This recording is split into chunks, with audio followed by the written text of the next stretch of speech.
Hello everyone, আসসালামু আলাইকুম। আমি আজকে চাউলের গুঁড়া দিয়ে ভীষণ মজার একটি ফুলের পিঠা বানাবো। পিঠা বানানোর জন্য আমি হাঁড়িতে পানি গরম বসিয়েছি সামান্য একটু লবণ দিয়ে। হাঁড়ির পানি ভালো করে ফুটিয়ে নিয়ে তারপরে আমি চাউলের গুঁড়া দিয়ে দিয়েছি।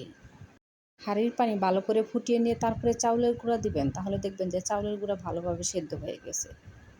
চাউলের গুঁড়া আমার সেদ্ধ হয়ে গেছে, এখন আমি নামিয়ে নিব। আমি এই চাউলের আটার মধ্যে হাফ চামচ ঘি দিব।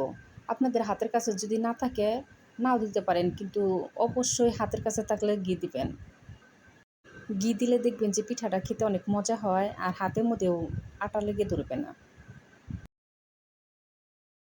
এই চাউলের আটাটা কিন্তু 4-5 মিনিট এরকম করে হাত দিয়ে ভালো করে ডলে নিতে হবে।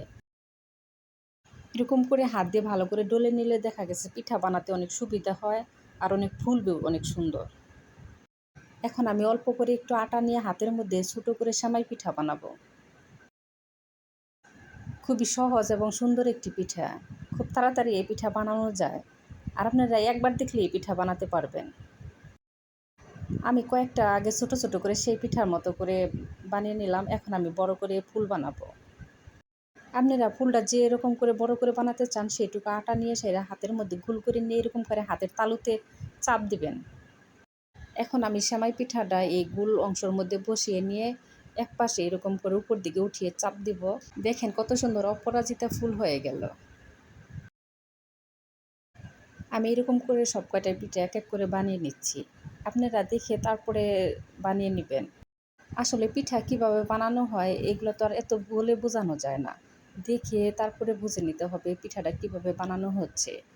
সেইভাবে বানিয়ে নেবেন, তাই হবে। আর এই অপরাজিতা ফুলের পিঠা যদি বানাতে চান তাহলে অবশ্যই কিন্তু ঘি দিবেন।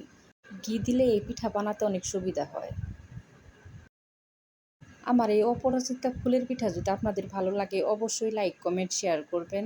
আর আমার চ্যানেলটি সাবস্ক্রাইব করে চ্যানেলের পাশেই থাকবেন।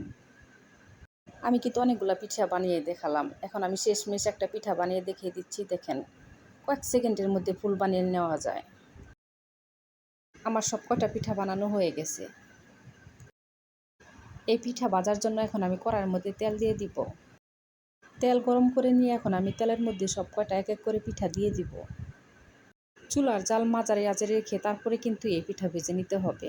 চুলার জাল বাড়িয়ে দিয়ে এই পিঠা ভাজা যাবে না, কারণ পিঠা যেন সব পাশে সমানভাবে হয়। তাই চুলার জাল মাঝারি আঁচে রেখে এই পিঠা ভেজে নিতে হবে।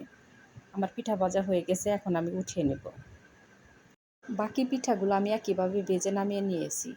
এখন আমি একটি হাঁড়ির মধ্যে সামান্য একটু পানি দিব, আর দিয়ে দিব খেজুরের গুড়। খেজুরের গুড় একটু ঘন করে জাল করে নিতে হবে। খেজুরের গুড় জাল হয়ে গেছে, এখন আমি পিঠাগুলো দিয়ে দিব। দিয়ে শিরার মধ্যে জাল করে নেব। চিনি দিয়ে এই পিঠা বানালে কিন্তু খেতে ভালো লাগবে না, অবশ্যই গুড় দিতে হবে। সবাই ভালো থাকবেন। আল্লাহ হাফেজ।